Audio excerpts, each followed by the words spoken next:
Florida got a new defensive coordinator with the departure of Patrick Toney to the NFL, and fans have been asking a ton for us to break down what the Gators are truly getting in Austin Armstrong. We've got good news for Gator fans, and we think you'll like what you hear today, so let's get to it. So the past few years of defense for Florida has not looked like the defenses that we know and love for the University of Florida. In the past, you could rely on Florida to have a good, solid defense regardless of what the offense looked like.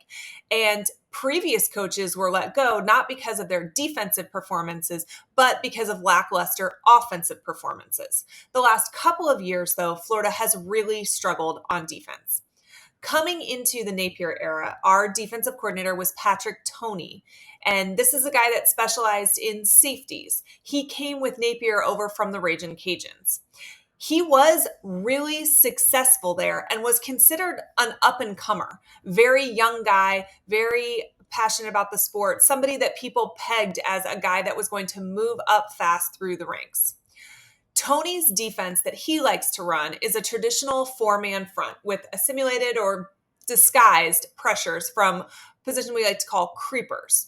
This is aimed to keep offenses on their toes, keep them guessing. They don't know what's coming next. But our 2022 defense was, in a word, disappointing. They were number 87th in opponent points per game.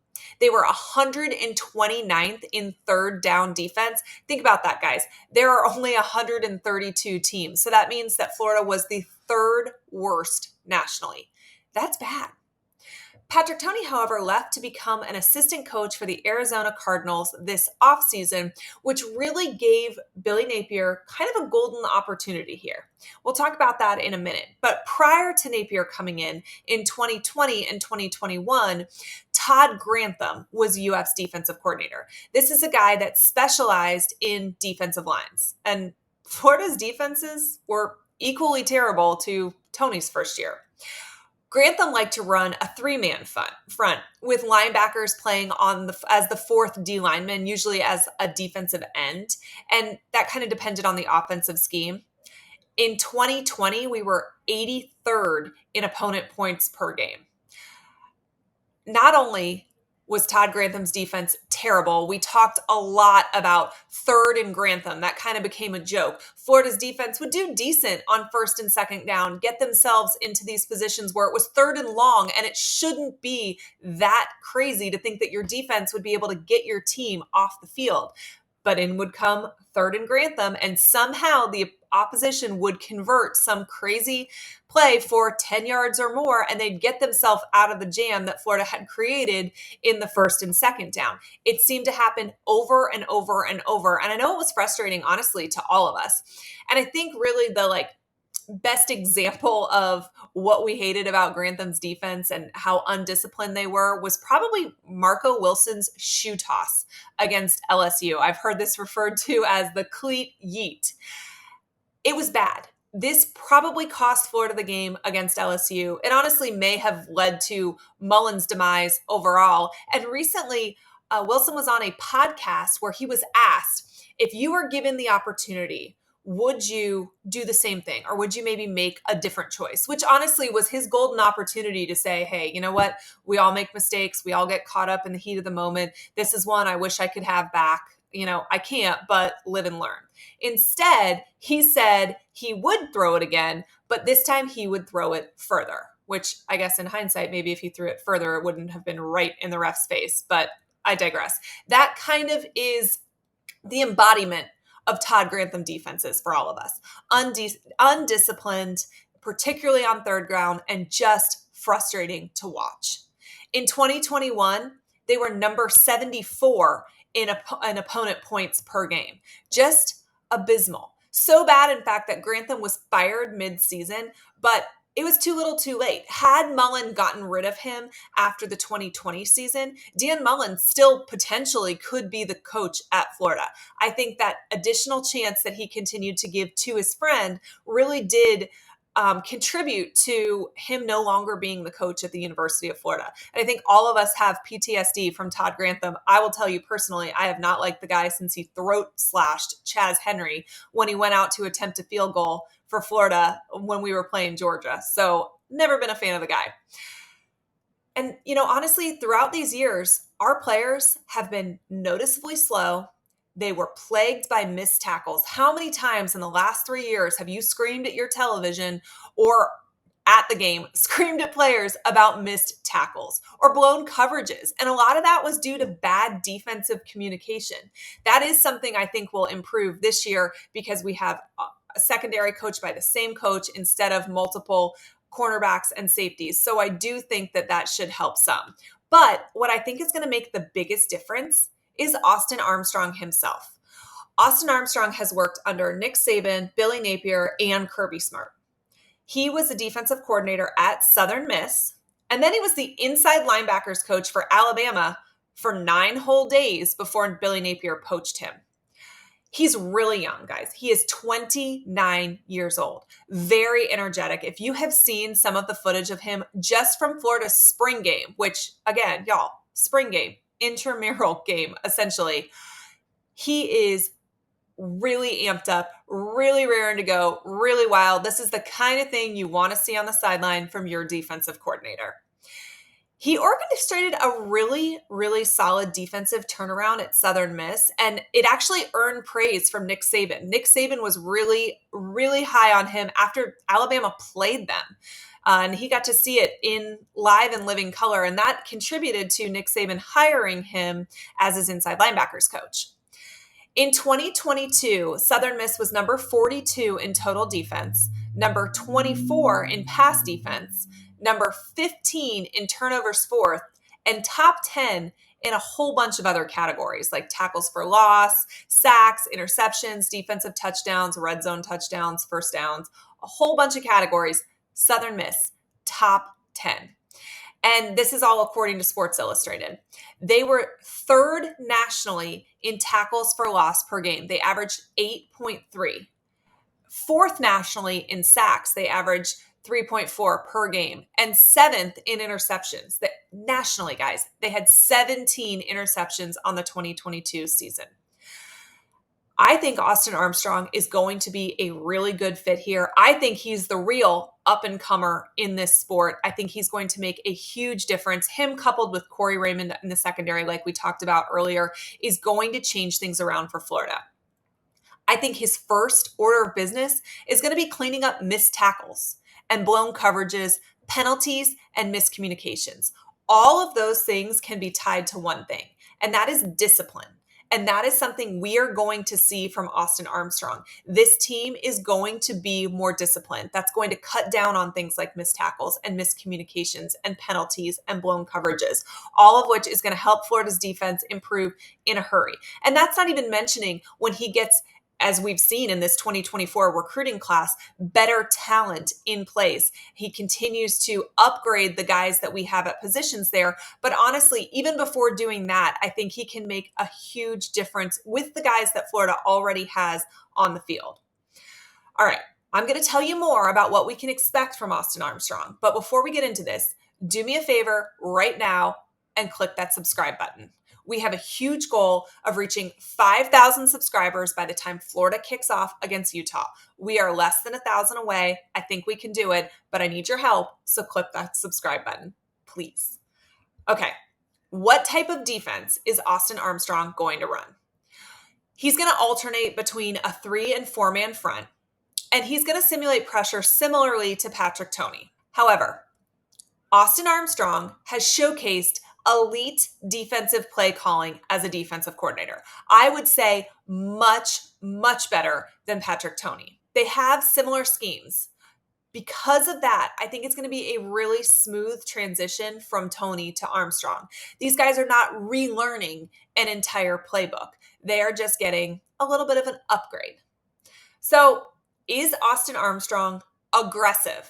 Y'all, did you watch him on the sidelines of the spring game? Because if you did, you know the answer to this question already. Armstrong's total defensive stats are probably going to be above average. And this is because he in the past has really effectively pressured the quarterback. And I think Florida has incredible strength and conditioning. That's going to play in here. And Napier is really, really good at player evaluations. So I think Armstrong's defenses are going to be able, eventually, this may not be this year, but it will be soon, can out athlete opposing offenses. This is coming, okay? Florida has athletes now on defense. They're going to be in better condition than most, and they are going to be better coached up than most. One of the things that Austin Armstrong kind of lives by is we try to negotiate with a hammer. So what does that mean? That means brute force. That means he is going to come at you with all he has all the time. This is going to be a high-flying, incredibly aggressive defense. They're going to be ball hawks. They're going to be marching down trying to grab the quarterback. This is going to be a very aggressive defensive team. The question that I want to know, and I'm guessing all of you want to know too, will his third down defense be better than Grantham and Toney? It would kind of be hard to be worse, right? Armstrong's 2022 defense ranked 54th out of 131st in opponent third down conversions last year. And remember, Florida was 129th out of 131. This is, of course, above average, not elite, but pretty darn good. I don't think there's going to be any more third down and Granthams, which of course we just changed into third down and Tonys because no product changed on the field, even though the coaches changed. I think this is something that's going to bring some relief to Gator fans because it has been the very most frustrating part of watching Florida defenses over the last 3 years. He did a pretty good job at the spring game. So let's talk about what did we see from Austin Armstrong. I think, the rumors going into the spring game were that we were going to see a pretty vanilla game plan and offense from Billy Napier. He was really not going to show much on offense, but he did tell Austin Armstrong to, do whatever you want. And I think Austin let loose a little bit. He completely overwhelmed the offense during multiple points of that game. It was a low-scoring affair. And I think that there are sometimes the narrative out there that it was a low-scoring affair because neither offense were particularly good. When you watch that film back, though, I really think that it was due in large part to the fact that there was really stout defense being played. I think it has less to do with the offense and more to do with the fact that our defense really has shown signs of improvement. Another thing that Austin Armstrong brings to the table, even more so than Patrick Toney, who was also pretty darn good about this, is that he is a player's coach and an ace recruiter. Armstrong immediately began to get to know the players. And when we talk to players, they say all the time, he is a player's coach. A lot of that has to do with the fact that he is so not young, 29 years old, guys. I also don't think, though, that he's scared to put players in his place, which is important because if you're going to be coached by somebody who is only a few years older than you, that person does need to be able to command authority. Otherwise, it's not a coach, it's a friend. And Austin Armstrong has shown us that he has that ability so far. I think that he has been pushing for cohesiveness on the defensive unit. And I also think he's really raised morale on this defense. I think he's given them some confidence in themselves and in the unit as a whole. And that's showing in workouts, that's showing in practices. And I think we're going to see it on the field. An anonymous recruiting staffer said that Armstrong is already the most popular coach among players and even recruits. And like I alluded to a few minutes ago, he is an ace recruiter. He is currently the number 19 recruiter per 24/7 Sports in the nation. He had peaked at one point at number 10. These rankings get updated every single time a player commits based on who their lead recruiter was. He was the primary for Xavier Filsaime. He was the secondary on Jamonta Waller. And remember, Waller kind of came out of the woodwork with that commitment. Florida was really pushing for one, wanted this guy bad, but they were not suspecting that he was going to pop the weekend that he did. And I think that we can credit Armstrong with a lot of that. He's capable of going head to head with other major programs for prize recruits and walking away as the winner. And I think that is huge. Florida's defensive coaches as a whole are really strong. So the supporting cast here is going to play a huge role in Austin Armstrong's success that I really do think we're going to see this season and the seasons to come.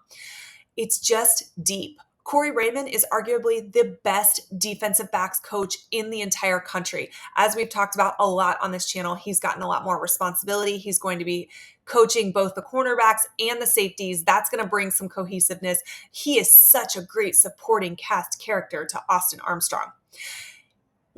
I just think that the defensive communication is going to improve. There's going to be limited blown coverage. And listen, this is the same role that he held at LSU. LSU likes to tell us all the time that they're DBU. Obviously, we disagree on who DBU is, but they have a major stake in that claim because of Corey Raymond. Sean Spencer is still defensive coordinator. He is an elite defensive line coach. Not only is he a fantastic coach on the field, but he's also an elite recruiter. Our defensive line second string rotation is honestly as good as some Power 5 first string rotations. Think about Desmond Watson, Chris McKellen, Kelby Collins. There are so many guys that would start at other schools on that second string. And then Jay Bateman, he is absolutely hitting it out of the park as a recruiter for the 2024 class. He currently sits as the number 3 recruiter in the nation. The linebacking talent that he has brought in, y'all, we have not seen talent like this since Urban Meyer was Florida's coach. He was the primary for Graham, for Hayes, for Childs. The guys that he are bringing in is just top-notch talent. Excited to see what this group of coaches can do on the field because so far they have really, really produced on the recruiting trail. So all of that tells you, who is Austin Armstrong similar to? I think Gator fans are going to want to hear this. I honestly think that Austin Armstrong is kind of a Will Muschamp Jr. Think about this. Will Muschamp was only 39 years old when he was hired as Florida's head coach. That is really young. Prior to being a head coach, obviously, he was an incredibly successful defensive coordinator, which means he started young, just like Austin Armstrong. He evaluated and recruited defensive talent at an elite level. We're already starting to see that out of Armstrong. And Florida enjoyed an incredibly high level of defensive play during Muschamp's time at Florida as the head coach. And he was the ultimate players coach. Players loved to play for him. Will Muschamp was my brother's coach. I would tell you to this day, 15 years later, he would run through a brick wall for Will Muschamp. Every guy that played for him, that didn't get kicked off, loves the guy. He is a player's coach. And, ultimately he did not pan out as Florida's head coach, but he is still one of the nation's premier defensive coordinators. Won 2 titles with Georgia. I think that a lot of Georgia insiders will tell you that a lot of their defensive success stems from Will Muschamp being with the program. I think he really helped elevate them to that elite level that they are currently sitting at. And honestly, if things had worked out differently at Florida with Will Muschamp and who he picked for his offensive coordinator, I think that there's a great chance that he could still be the coach of the University of Florida. Had the Charlie Weiss experiment panned out, we might be looking at a completely different University of Florida at the moment. Will Muschamp is young, fiery, not scared to run aggressive defenses. Austin Armstrong fits that description as well. They're both extremely passionate about imposing their will on the opposing offense. Both of them. Will Muschamp had incredible success with that at Florida. I think Austin Armstrong can enjoy a similar success. Honestly, they both even kind of look similar. I feel like they both have that Alabama swoop going on. So if Austin Armstrong begins to turn into Will Muschamp Jr., that means that Florida could have one of the best defenses that they've had in the past 5 to 10 years.